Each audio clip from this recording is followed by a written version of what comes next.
guys, welcome back to Strength with Shan. That would be me.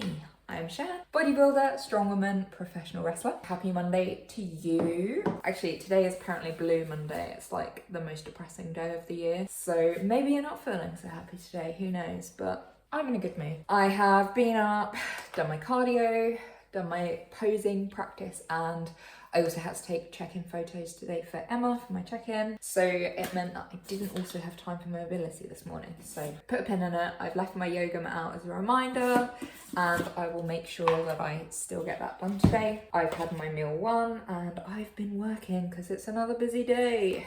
Tomorrow we launch a big procurement, so it's everyone to the grindstone until we launch. That means today is going to be another slightly tight day in terms of timelines, but it's all good. I got this. I thought I would have a little bit of a chat about something that I was going through a little bit last week and this week, but honestly, right now I don't have time, so I'm going to catch you in a bit. I am back from my walk. I took a little wander up to the local retail park just to finish off my steps for the day. Got a couple of bits that I want to complete before I go to bed today, so I'm going to crack on with those shortly once I've finished checking in with you. The main thing that I kind of wanted to touch on today was my perspective at the moment, I suppose, on my progress. So obviously I'm at the start of week 3 and we've had 2 weeks of dieting. My weight is down and today it was at a new low. Fantastic, all good. However, I sort of have had it, especially over the last week, where I sort of stepped on the scales and been a bit disappointed with what's going on, which is silly. Like, I don't have any expectations as such of what my weight should or should not be doing, and I also have a coach and it's her job to worry about what the scales are doing and whether we need to make changes. So I want to put that out there, but I also just wanted to confirm I'm human and I'm a girl that was born in the 90s and raised through the 90s and noughties, and I still have these moments where you attach significance to a number on a scale, and I always have to just remind myself that that's not who I am anymore, and that number is a piece of data. And I thought I'd talk a little bit more this week about measuring progress. I want it to be helpful to you, especially if you are somebody who has some challenges with maybe body weight, you know, using that as a measure. All the different ways that we can measure instead. If you're trying to progress towards a goal, there's other ways of seeing how if you're getting close to that goal. But I also wanted to talk more about weight measurements and how I take them. And nowadays I do tend to see it as a piece of data, and that's what it is. It's a piece of data. There's no meaning to that. Doesn't make me a bad person because there's a number on the scale. Doesn't make me a good person that there's a number on the scale. It's just a number. And what we always have to remember as well is weight is such a tricky measurement. First things first, talking about consistency. So one of the real issues I have with places like, for example, Slimming World or Weight Watchers, where groups meet together and they do a weigh-in, and it could be like 6 o'clock at night, and depending on the day, you could have eaten a bit more that day, you maybe haven't been to the toilet as much that day, you've drunk more or less that day, and the scale is going to be different. Also, I'm not being funny, you're wearing clothes. They have a weight. They're not, weight free. The reality is that's not a consistent way of measuring. And it's also once a week. If you get into the habit of weighing yourself regularly, you will see your weight doesn't just go in one direction ever. Once you tracked it over a period of time, you'll see that it will be like this, but there'll be an overall trend. Top tips if you are going to use weight as a measure. First things first, first thing in the morning, get up, use the toilet and step on the scales.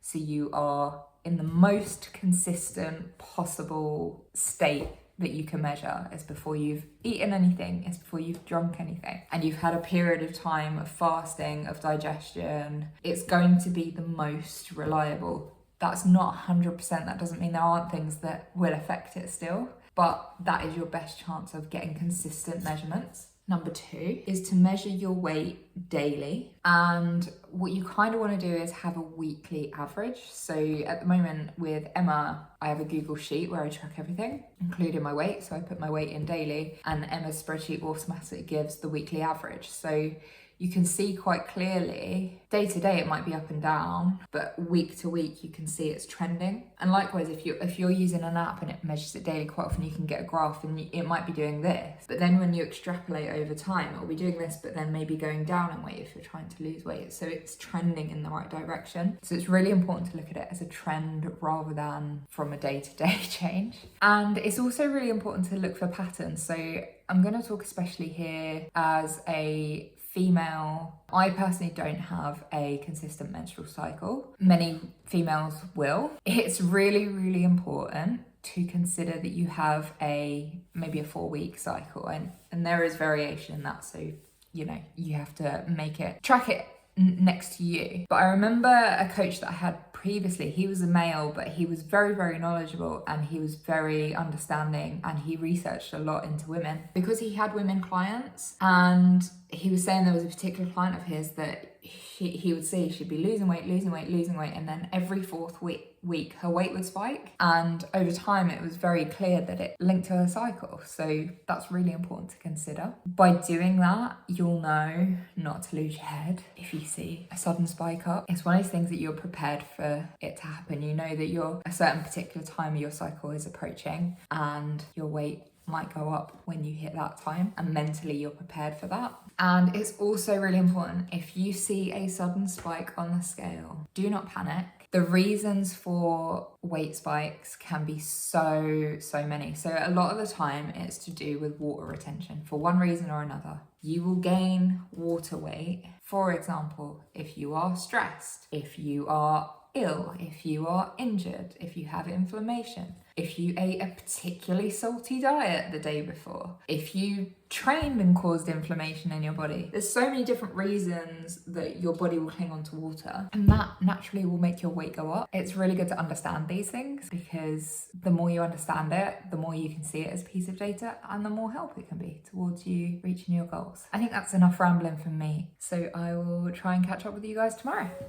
Sarah, you gonna say hi to my subscribers? Say hello, and say to anyone who's not subscribed, please click the subscribe button. Is that right? Yeah! Hello.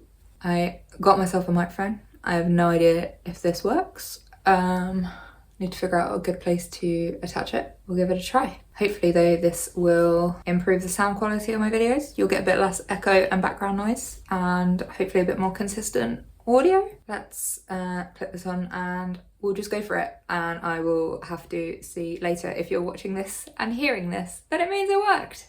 It's now Friday evening, so I have to apologise that I have been completely missing in action this week and I haven't really filmed anything. It has been a very busy week with work. I had a project that I was supporting on which went live on Tuesday, but then after Tuesday I had all of my normal work to kind of catch up on, and there was a lot of people that were trying to get hold of me, and it has been completely manic. So today I did have the day off work, but I've mostly just been trying to give myself a little bit of a mental break as much as anything else. So I do apologise, but I will make sure that you guys still get a little bit of useful information hopefully from this video. One of my main goals during this prep is to successfully manage my stress levels. Stress obviously is a natural part of life, things happen, and I'm trying really, really hard to make sure that I'm doing everything that I can in my control to keep myself as calm as possible. I saw the effects of this last year, in all honesty, when I was doing my photo shoot prep. I started the diet phase for that around July, and we didn't move house until the end of August, and the whole period of January to August last year was extremely stressful, trying to deal with lawyers, solicitors, whatever they're called, and trying to get the house moved through. And I really noticed once we'd moved, I think there were other factors at play as well, but obviously my stress levels came down significantly, and it almost became like fat loss on easy mode. Like my body just responded so much better, and it's one of the things that I'm just really conscious of this year. I'm in a better position, I have a lot more control, I have some positive things going on, and I really just am trying to manage that. That isn't to say that stressful events don't happen. You may have watched my vlog from last week where I had to unexpectedly replace a tyre on my car. If you follow me on Instagram, you might have seen on my stories yesterday, which was Thursday, I managed to lock myself out of the house. Really silly moment. I was absolutely kicking myself when I did it. We have now had the lock changed. When the guy came to let me in, I actually got him to just change the lock while he was here. I was distracted for all of like 5 seconds while I was checking the post, and I pulled the door shut. My key was still on the inside. The second I did it, I realised, and I was like, no! And because my key was on the inside, I knew that getting hold of a spare key, which there are people not too far away that have spare key for the house, wasn't going to help. Anyway, let's get this video back on track. I wanted to share some different ways that you can measure your progress, or you can see progress. I will find some ways to share that with you. So while I'm in this room, I can actually show you my whiteboard. I spoke briefly about this whiteboard last week as a way of me measuring my progress in terms of ingraining my habits. As you can see, I have my habits down one side of the whiteboard, and I have the days of the week across the top, and I put a tick in the box when I've done that habit on that day, and I put a circle on the days where I haven't done it. It gives me the chance to evaluate what's happened the previous week before I wipe it clear for the week ahead and make any changes that I need to make to improve my adherence, I guess, to sticking with my habit. That's a little idea that maybe you might want to use. For now though, I'm going to finish my cup of tea and start getting myself ready for bed. I've already showered and done my skincare, so that's ticked off. Tara, I think, has already taken herself to bed, but I need to take her outside before we settle, so I think she's going to be a bit grumpy about that, and I will read. I finished my book last night, actually. Let me show you. Impromptu book review. Finished this last night. Ken Follett, Circle of Days. I got gifted it for Christmas because I'm on a book buying ban. I have other books that I need to read, so I'm not allowed to go into a bookshop because I find it physically impossible to go into a bookshop and not buy a book. Character flaw, maybe, but who cares? It's a really good book. It's set around 2,500 BC or something like that. It centres on the building of a stone circle. I don't know if it's meant to be Stonehenge. He does a really, really good job of writing characters that you get quite attached to. Frankly, I cried about 3 or 4 times throughout reading this book, but it was really, really good. I think I do seem to steer towards historical fiction. I've been reading a lot of Philippa Gregory over the last year. I'm making my way through her series of books. So anyway, I have a new book to read tonight. That's all I have to say, really. I'm gonna go get tucked in. Take care.